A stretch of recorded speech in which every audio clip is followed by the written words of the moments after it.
बघूया 100% बातम्या। किसान सभेच्या शेतकरी लॉंग मार्चचा आजचा चौथा दिवस आहे। इगतपुरी तालुक्यातल्या घाटनदेवी या गावातून हा मोर्चा कसारा बायपास मार्गे पुढे सुरू झाला। एक पाऊल पुढे टाकत लाल वादळ मुंबईच्या दिशेने निघालंय।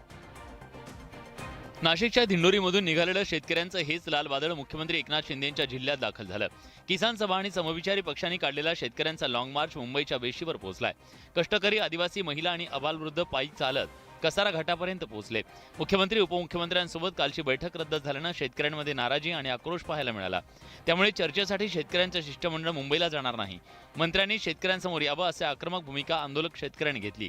आम्हाला पण सन्मानानेच बोलवलं पाहिजे, त्याने तिथूनच बोलवायचं आणि आम्ही पळत जायचं असं होणार नाही। आता शेतकऱ्यांच्या मागण्या सरकार मान्य करणार का की लाल वादळ विधानभवन परिसरात धडकणार याकडे सगळ्यांचं लक्ष लागलंय। शेतकऱ्यांच्या आक्रमक भूमिकेपुढे आता सरकार झुकतंय। सरकार आता शेतकऱ्यांच्या लॉंग मार्चला सामोरं जाणार आहे। 2 मंत्री सरकारचे प्रतिनिधी म्हणून शेतकऱ्यांशी चर्चा करणार आहे। आम्ही मुंबईला जाणार नाही, सरकारनं चर्चेसाठी आमच्याकडे यावं अशी आक्रमक भूमिका लॉंग मार्च मधल्या शेतकऱ्यांनी घेतली। विरोधकांनी या लॉंग मार्च वरून सरकारवर निशाणा साधला। अन्नदात्याकडे सरकार दुर्लक्ष करत असल्याचा आरोप उद्धव ठाकरेंनी केला। अखेर शेतकऱ्यांच्या आक्रमक भूमिकेनंतर आता मंत्री दादा भुसे आणि मंत्री अतुल सावे शेतकऱ्यांशी चर्चा करण्यासाठी जाणार आहेत। हे दोन्ही मंत्री आंदोलकांना भेटून त्यांच्या मागण्या जाणून घेतील। त्यांच्या मागण्यांच्या चर्चा करण्यासाठी नाशिकच्या दिशेने जातो आहोत। राज्यातला आपला अन्नदाता हा आक्रोश करतोय आणि त्याच्याकडे सरकार लक्ष देत नाही। सरकारला त्याच्याशी चर्चा करायला वेळ मिळत नाही। सरकारनं मागण्यांची दखल घेतली नाही तर मुंबईपर्यंत जाण्याचा निर्धार शेतकऱ्यांनी केलाय। त्यामुळे आता 2 मंत्र्यांसोबत होणाऱ्या शेतकऱ्यांच्या चर्चेकडे सगळ्यांचे डोळे लागलेत। जुन्या पेन्शन योजनेसाठी राज्य सरकारी कर्मचाऱ्यांनी पुकारलेल्या संपाचा सामान्यांना मात्र मोठा फटका सहन करावा लागतोय। संपामुळे राज्यातली आरोग्य सेवा ठप्प झाली आहे। वेळीच संप मागे घेतला नाही तर आरोग्य सेवा कोलमडण्याची भीती आहे। राज्यात H3N2 या विषाणूच्या रुग्णांची संख्या वाढत असताना संपावर गेलेल्या शासकीय वैद्यकीय महाविद्यालयातील परिचारिका आणि चतुर्थ श्रेणी कर्मचाऱ्यांमुळे आरोग्य सेवा व्हेंटिलेटरवर गेली आहे। नागपुरात अनेकांच्या नियोजित शस्त्रक्रिया पुढे ढकलण्यात आल्या आहेत। रुग्णाला रुग्णालयाच्या बाहेर न्यायला देखील कर्मचारी उपलब्ध नसल्यानं नातेवाईकांना स्ट्रेचर ढकलत बाहेर आणावं लागतंय। और ज़्यादा बढ़ते जा रहा है उसका, तो उसके लिए प्राइवेट हॉस्पिटल में लेके जा रहे हैं। स्ट्रेचर से ऊपर से उठाए, स्ट्रेचर पे और खुद लाए, लिफ्ट कभी भी खुद बंद किए। पुण्यातही ससून रुग्णालयाच्या तब्बल 1200 परिचारिका जुन्या पेन्शनच्या मागणीसाठी बेमुदत संपावर गेल्या। त्यामुळे ससूनची रुग्णसेवा बऱ्यापैकी कोलमडली आहे। त्यामुळे आज नर्सेस कामावर रुजू न झाल्यास आउटसोर्स करणार असल्याचं ससूनचे अधिष्ठाता संजीव ठाकूर यांनी म्हटलंय। संपामुळे ससूनचे टीम स्वतः ऑपरेशन करतायत। तिकडे गोंदियासारख्या ग्रामीण भागातही संपावर गेलेल्या परिचारिका आणि कर्मचाऱ्यांमुळे रुग्णांचे हाल होत आहेत। अनेकांचे ऑपरेशन रद्द करावे लागलेत तर इतर रुग्णांवर शिकाऊ विद्यार्थ्यांकडून उपचार केले जात असल्यानं रुग्णांना योग्य उपचार मिळत नसल्याचं नातेवाईकांचं म्हणणं आहे। H3N2 व्हायरसनं आता महाराष्ट्रात सुद्धा मृत्यू सुरू झालेले आहेत। कारण अहमदनगर आणि त्याचबरोबर नागपुरामध्ये दोघांचा H3N2 विषाणूमुळे मृत्यू झाल्याचा अंदाज आहे। असं असलं तरी तानाजी सावंत आरोग्यमंत्री सकाळी केलेल्या एका विधानानं पुन्हा चर्चेत आलंय। आरोग्यमंत्र्यांनी H3N2 इन्फ्लुएन्झाबाबत खरं तर गंभीर असायला हवं, पण तसं ते दिसले नाही।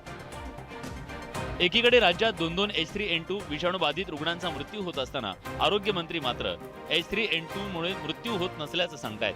सकाळी H3N2 इन्फ्लुएन्झा धोकादायक नसल्याचं सांगायचं आणि संध्याकाळी सभागृहात दोघांचा मृत्यू झाल्याची माहिती द्यायची, अशा 2 टोकाच्या विधानांमुळे आरोग्यमंत्री तानाजी सावंत पुन्हा एकदा चर्चेत आले।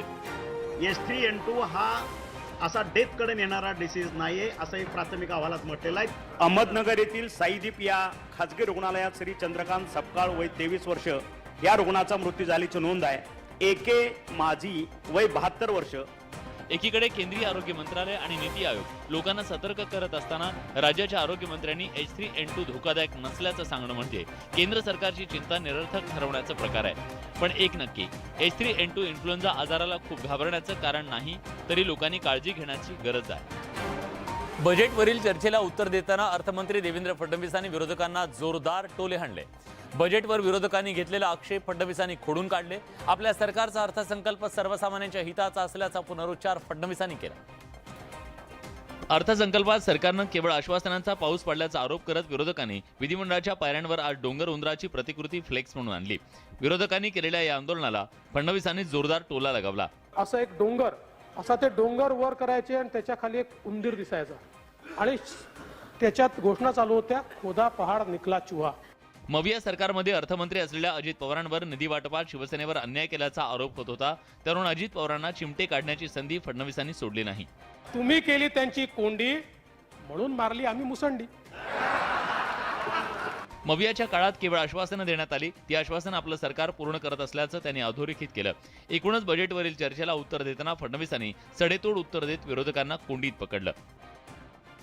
विधानसभेत मंत्र्यांच्या गैरहजेरीवरून विरोधी पक्षनेते अजित पवार यांनी संताप व्यक्त केला. त्यावर त्यांनी सरकारच्या मंत्र्यांवर टीकेचा प्रहार केला. अजित पवारांच्या संतापाची दखल उपमुख्यमंत्री देवेंद्र फडणवीसांनी घेतली. अजित पवारांच्या संतापाला कारण ठरलं मंत्र्यांची विधानसभेतली अनुपस्थिती. मंत्री सभागृहात नसल्यामुळे 7 लक्षवेधी पुढे ढकलण्याची नामुष्की उडवली होती. मंत्री उपस्थित नसल्याच्या मुद्द्यावरून अजित पवारांनी सरकारवर हल्लाबोल केला. मंत्र्यांना विधिमंडळाच्या कामकाजात अजिबात रस नाही, त्यांना बाकीच्या कामात रस असल्याचं अजित पवार म्हणाले. दरम्यान याबाबत मंत्र्यांना समज दिली जाईल असं उपमुख्यमंत्री देवेंद्र फडणवीसांनी स्पष्ट केलंय. अध्यक्ष महोदय, हे अतिशय गलिच्छपणाचं कामकाज चाललेलं आहे. अक्षरशः म्हणजे यांना कुणालाही विधिमंडळाच्या कामकाजामध्ये अजिबात रस नाहीये. अपवादात्मक स्थितीत एखादा मंत्री नसला किंवा त्यांनी आपली परवानगी घेतली तर ठीक आहे, पण शक्यतोवर सगळ्या मंत्र्यांनी राहिलंच पाहिजे अशा प्रकारचे निर्देश देण्यात येतील. अनेक आमदार मोठ्या अपेक्षेने आपल्या मतदारसंघातले प्रश्न मांडतात, मात्र त्याला उत्तर देण्यासाठी मंत्री उपस्थित नसतील तर ती बाब योग्य नाही. या पुढच्या काळात तरी मंत्री सभागृहात उपस्थित राहतील अशी अपेक्षा आहे. महाविकास आघाडीनं राज्य सरकार केंद्र सरकारला लक्ष्य करण्याची रणनीती तयार केली आहे. त्यासाठी महाराष्ट्रातल्या प्रमुख शहरांमध्ये महाविकास आघाडीच्या नेत्यांच्या सभा आयोजित करण्यात आल्या. या बैठकांचं नियोजन करण्यासाठी 15 मार्च रोजी यशवंतराव चव्हाण प्रतिष्ठान इथं महाविकास आघाडीच्या नेत्यांची बैठक बोलवण्यात आली होती. प्रत्येक शहराची जबाबदारी त्या ठिकाणच्या मोठ्या नेत्यावर देण्यात आली आहे. जो चांगलं नियोजन करेल त्याला बक्षीस देण्यात येईल असंही यावेळी विरोधी पक्षनेते अजित पवार म्हणाले. महाविकास आघाडीचा प्रसार सर्वदूर व्हायला हवा, त्यासाठी प्रत्येक शहरातली सभा जोरदार होण्यासाठी नियोजन करण्याचे आदेश अजित पवारांनी दिलेत. 2 एप्रिलला संभाजीनगर इथं सभा होणार आहे. अंबादास दानवे त्याचं नेतृत्व करणार आहेत. 16 एप्रिलला नागपूरला सभा होईल. सुनील केदार त्याचं नेतृत्व करतील. 1 मे रोजी मुंबईत सभा होईल. आदित्य ठाकरे नेतृत्व करतील. 14 मेला पुण्यात सभा होईल अजित पवारांच्या नेतृत्वाखाली. तर सतेज पाटलांच्या नेतृत्वात 28 मे रोजी कोल्हापुरात सभा होईल. छगन भुजबळांच्या नेतृत्वात 3 जून रोजी नाशिकमध्ये सभा होईल. 11 जूनला अमरावतीमध्ये यशोमती ठाकूर यांच्या नेतृत्वात सभा होणार आहे. ही प्रचंड मोठी जाहीर सभा ही सगळ्यांनी मिळून त्या बाबतीमध्ये करायची आहे. महाविकास आघाडीच्या नेत्यांनी भाजप आणि शिवसेनेविरोधात कंबर कसली आहे. त्यामुळे या सभांना जनतेचा प्रतिसाद कसा मिळतो हे पाहणं महत्त्वाचं आहे. महाविकास आघाडीच्या मंचावरून उद्धव ठाकरेंनी हिंदुत्वावर ठाम असल्याचं आज पुन्हा एकदा अधोरेखित केलंय. याचवेळी हिंदुत्वाच्या मुद्द्यावर त्यांनी भाजपवर सुद्धा निशाणा साधला. भाजपनं सत्तेसाठी विविध पक्षांशी केलेल्या आघाडीची आठवण उद्धव ठाकरेंनी करून दिली. उद्धव ठाकरेंनी महाविकास आघाडीच्या मंचावरून भाजपवर जोरदार शाब्दिक हल्ला चढवलाय. उद्धव ठाकरेंनी दोन्ही काँग्रेसशी आघाडी केल्यामुळे ठाकरेंनी हिंदुत्व सोडल्याची टीका भाजपकडून केली जाते. त्यावर उद्धव ठाकरेंनी थेट भाजपच्या हिंदुत्वावर सवाल उपस्थित करताना भाजपनं आजवर विविध पक्षांशी केलेल्या आघाडीची आठवण करून दिली. आम्ही काँग्रेस बरोबर गेलो म्हणून आम्ही हिंदुत्व सोडलं असेल तर तुम्ही मुफ्ती मोहम्मद बरोबर गेला होता तेव्हा तुम्ही काय सोडलं होतं? भाजपप्रमाणेच मुख्यमंत्री एकनाथ शिंदेकडून उद्धव ठाकरेंवर हिंदुत्वावरून टीका केली जाते. आता उद्धव ठाकरेंनी मवियाच्या मंचावरून एका दगडात 2 पक्षी मारलेत. एकीकडे त्यांनी भाजपवर टीका केली तर दुसरीकडे आपण हिंदुत्वाच्या मुद्द्यावर ठाम असल्याचा संदेश दोन्ही काँग्रेसला दिलाय. धुरंधर राजकारणी ही राष्ट्रवादी काँग्रेसचे सर्वेसर्वा शरद पवार यांची ओळख. गेली 5 दशकं महाराष्ट्राच्या राजकारणाच्या केंद्रस्थानी असलेले शरद पवार, त्यांच्यानंतर अजित पवार यांनीही आपला दबदबा निर्माण केला. त्यामुळे विरोधकांना पवारांचा आदर असतो आणि त्याचबरोबर राजकीय चालीची दहशतही. राज्याचे मंत्री गुलाबराव पाटील यांनी केलेल्या वक्तव्यातून त्याची प्रचिती पुन्हा एकदा आली आहे. जळगाव जिल्ह्यातल्या पवार कुटुंबाच्या लग्न सोहळ्यात सहभागी होण्यासाठी पाणीपुरवठा मंत्री गुलाबराव पाटील पोहोचले होते. यावेळी बोलताना गुलाबरावांनी आम्ही पवारांना घाबरून असतो, कारण तुम्ही सकाळी शपथ घेता आणि काय करून टाकता आम्हाला माहित नाही. त्यामुळे पवारांना कायम बरोबर ठेवावं लागतं, कारण पवारांची जी बुद्धी चालते तशी कुणाचीच चालत नाही अशी कोटी केली. मुलगी पवार कुटुंबातून येते त्यामुळे आम्ही घाबरूनच आहे पवारांना. तुम्ही काळजी करू नका, तुम्ही सकाळी सकाळी शपथ घेऊन टाकता, काय करून टाकता आम्हाला माहित आहे. गुलाबरावांच्या या चिमट्यानंतर वराडी मंडळींमध्ये एकच हशा पिकला. महाराष्ट्राच्या सत्ता संघर्षावर सुप्रीम कोर्टामध्ये सुनावणी निर्णायक टप्प्यावर येऊन पोहोचलेली आहे. आजच्या सुनावणीमध्ये सरन्यायाधीशांनी काही प्रश्न उपस्थित केले. तसंच तत्कालीन राज्यपाल भगतसिंग कोश्यारी यांच्या भूमिकेवर सुप्रीम कोर्टानं कडक ताशेरे ओढले. सरकार पडेल असं कृत्य राज्यपालांनी करायला नको होतं. लोकशाहीसाठी हे घातक आहे असं परखड मत सरन्यायाधीश चंद्रचूड यांनी नोंदवलं. महाराष्ट्रातील सत्ता संघर्षाच्या मुद्द्यावर सुप्रीम कोर्टातल्या सुनावणीच्या वेळी राज्यपालांच्या वतीनं महाधिवक्ते तुषार मेहतांनी युक्तिवाद केला. त्यानंतर सरन्यायाधीश चंद्रचूड यांनी काही महत्त्वाचे मुद्दे मांडले. महाराष्ट्र राजकीयदृष्ट्या सुसंस्कृत राज्य आहे, मात्र अशा प्रकरणामुळे राज्याला कलंक लागतो.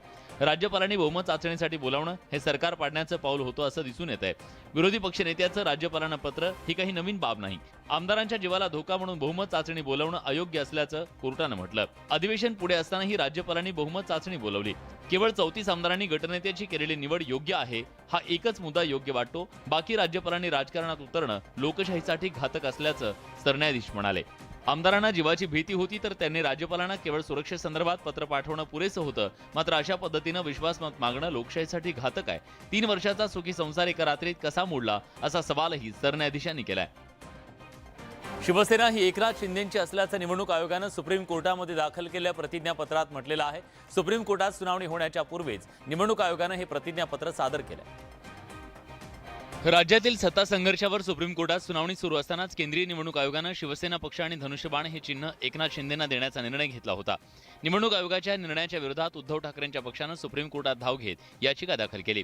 त्यावर येत्या 17 तारखेला सुप्रीम कोर्टात सुनावणी होण्याची शक्यता आहे. त्यापूर्वीच निवडणूक आयोगानं सुप्रीम कोर्टात प्रतिज्ञापत्र सादर करत आपला निर्णय योग्य असल्याचं म्हटलंय. शिवसेनेतील लोकप्रतिनिधींचा पाठिंबा शिंदेंना असल्यामुळे शिंदेंची बाजू योग्य असल्याचा दावा प्रतिज्ञापत्रात निवडणूक आयोगानं केला. आता यावर सुप्रीम कोर्ट नेमकी काय भूमिका घेतं याकडे ठाकरेंच्या पक्षाचं लक्ष लागलंय. आशीर्वाद यात्रेतील शीतल म्हात्रे यांच्या व्हायरल व्हिडिओवरून सध्या राज्याचं राजकारण तापलेलं आहे. या प्रकरणी आता शीतल म्हात्रे यांनी थेट मातोश्रीवर आरोप केलेले आहेत. हे प्रकरण थेट पोलीस ठाण्यापर्यंत पोहोचलंय. मात्र व्हिडिओमधला आमदार प्रकाश सुर्वे यांचा कोणताही प्रतिक्रिया समोर आली नव्हती. अखेर 3 दिवसानंतर आमदार प्रकाश सुर्वे यांनी व्हायरल व्हिडिओ प्रकरणावर आपलं मौन सोडलंय. माध्यमांना दिलेल्या पत्रात त्यांनी व्हिडिओचा चुकीचा अर्थ लावल्याचा दावा सुर्वेंनी केलाय. हा व्हिडिओ मॉर्फ करून कोणीतरी त्यात गाणं अपलोड करून विकृतपणा केल्याचं सुर्वेंनी म्हटलंय. शीतल म्हात्रे आपल्याला बहिणीसारख्या आहेत. व्हिडिओ व्हायरल करून विरोधकांनी महिलांचा अपमान केला असंही सुर्वेंनी पत्रात नमूद केलंय. मतदारसंघात सुरू असलेली विकास कामं विरोधकांना पाहवत नाही, त्यामुळे नैराश्यातून हा विकृतपणा करण्यात आल्याचा दावा त्यांनी केलाय. तर ठाकरे गटाचे खासदार संजय राऊत यांनी व्हिडिओवरून शिंदेंच्या शिवसेनेला खोचक टोला लगावलाय. या सगळ्या प्रकरणामध्ये ठाकरे परिवाराला बदनाम करण्याचा जो कट रचला त्याचे सूत्रधार कोण? याच व्हायरल व्हिडिओ प्रकरणी साईनाथ दुर्गेसह 6 जणांना 2 दिवसांची पोलीस कोठडी सुनावण्यात आली आहे. नाशिकच्या कळवणमध्ये शेतकऱ्यांच्या 2 गटामध्ये तुफान असा राडा झाला. दोन्ही गटांनी एकमेकांवर लाठाकाठ्याने हल्ला केला. दोन्ही गट एकमेकांना जीव घेण्यासाठी जणू आसुसलेले दिसले आणि त्यामुळे एकच खळबळ उडाली. कारण शेतीच्या वादातून या 2 गटांमध्ये वाद झाला होता. त्यातूनच हे 2 गट आमने सामने आले होते. कळवणच्या गांडाळमोग तिराळ गावामध्ये ही घटना घडली आहे. या गावात दोन्ही गटात जोरदार हाणामारी झाली. काही जण या हल्ल्यातून जीव वाचवण्यासाठी सैरावैरा धावत होते, तर त्याच्या मागे काही जण लाठ्याकाठ्या घेऊन धावत होते. काही जणांना जमिनीवर पाडून त्यांना मारहाण केली जात होती. या मारहाणीमध्ये एका महिलेसह 4 जण जखमी झाले आहेत. या प्रकरणी अभोणा पोलिसांनी 2 गटाविरोधात गुन्हा दाखल केलाय. शेतीच्या एका तुकड्यासाठी 2 गट कोणत्या स्तराला जाऊ शकतात हे या राड्यातून समोर आलंय. सध्याचा जमाना मार्केटिंगचा आहे. मार्केटिंगचा हा फंडा एका शेतकऱ्यानं आत्मसात करत त्याचा उपयोग कलिंगड विक्रीसाठी केलाय. शेतकऱ्याच्या या अनोख्या मार्केटिंगला ग्राहकांनी सुद्धा चांगला प्रतिसाद दिलाय. पिंपरी चिंचवडमध्ये सध्या चर्चा आहे कलिंगड उत्पादक शेतकऱ्याची. लातूरमधील नामदेव माने हा शेतकरी त्याच्या शेतात पिकवलेली कलिंगड आगळ्या वेगळ्या स्टाईलनं विकतोय. 100 त्यांची कलिंगड विकण्याची डान्सिंग स्टाईल चिंचवडकरांच्या चर्चेचा विषय ठरली आहे. नामदेव मानेंनी कलिंगड विक्रीसाठी खास वेशभूषा केली आहे. डोक्यावर टोपी आणि त्याला कापलेल्या कलिंगडाच्या फोडी लावण्यात आल्यात. कलिंगड वेशभूषेत तो रस्त्यावर नाचतो आणि ग्राहकांचं लक्ष वेधून घेण्याचा प्रयत्न करतोय. भले वो नाच रहे हैं, गा रहे हैं, बस किसी का छीन तो नहीं रहे. शेतकरी लोग हैं, हक से जी रहे हैं, हक से जी. अपने घर का माल है, बगैर किसी केमिकल का माल है. आपल्या वाढदिवसाच्या निमित्तानं केक न कापता शेतकऱ्यांना पिकवलेलं फळ कापून शेतकऱ्याच्या शेतमालाला बाजारभाव मिळवण्यासाठी हातभार लावावा असं आवाहन नामदेव मानेंनी केलंय.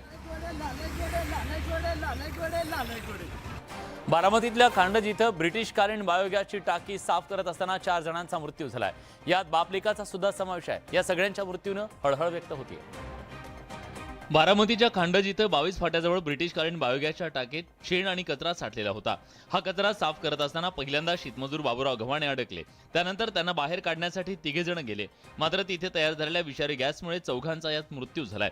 या घटनेतील 4घांना बारामतीतल्या रुग्णालयात नेण्यात आलं. मात्र त्यांचा मृत्यू झाल्याचं डॉक्टरांनी घोषित केलं. JCBने ते बाजूची मेन होलची बाजूची माती उकरून त्यांना बाजूला काढलं आणि तात्काळ ॲम्ब्युलन्स बोलवून हॉस्पिटलला पाठवलेलं आहे. या घटनेत मृत्युमुखी पडलेल्यांमध्ये भानुदास आठवळे आणि प्रवीण आठवळे हे पिता पुत्र आहेत. तसंच प्रकाश आठवळे हे त्यांचे चुलते आहेत. एकाच परिवारातील तिघांचा मृत्यू झाल्यानं आठवळे परिवारावर शोककळा पसरली आहे. ताडोबा अंधारी व्याघ्र प्रकल्पातील वाघांना वाचवण्यासाठी देशविदेशातील पर्यटक येत असतात.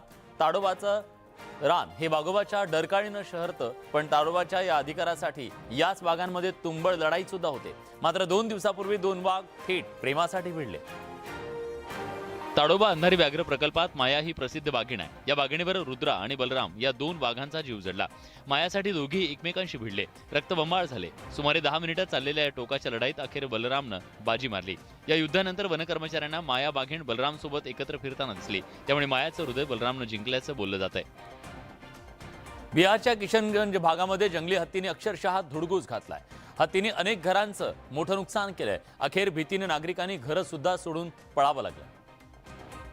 नेपाळमधून भारतात घुसलेल्या किशनगंजमध्ये जंगली हत्तीने अक्षरशः धुमाकूळ घातलाय.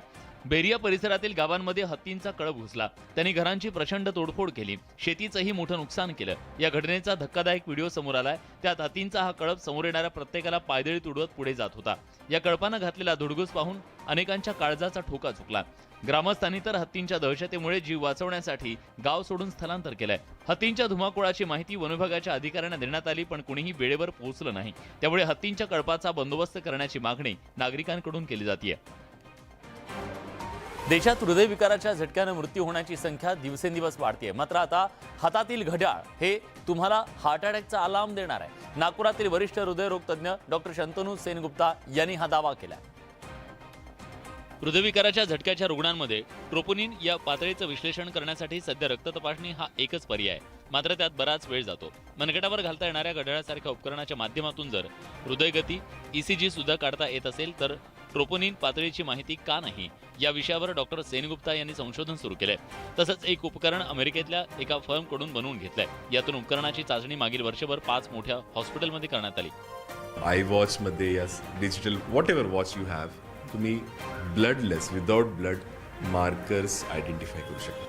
रक्त तपासणी आणि या उपकरणाच्या माध्यमातून केलेली तपासणी यांचे निकाल 98% जुळल्याचं त्यांचं म्हणणं आहे. त्यामुळे लवकरच ट्रोपोनिनची पातळी शोधण्यासाठी आवश्यक असलेली रक्त तपासणी कालबाह्य होईल आणि काही वर्षातच हे उपकरण त्याची जागा घेईल असा दावा डॉक्टर सेनगुप्ता यांनी केलाय. तर या होत्या राज्यातल्या, देशातल्या आणि जगभरातल्या महत्त्वाच्या बातम्या. 100% बातम्या. आमचं हे ब्रेकलेस आणि ब्रेथलेस बुलेटिन तुम्हाला कसं वाटतंय जरूर कळवा. बुलेटिनमध्ये आपण इथेच थांबतोय. ताज्या घडामोडींसाठी बघत रहा न्यूज 18 लोकमत.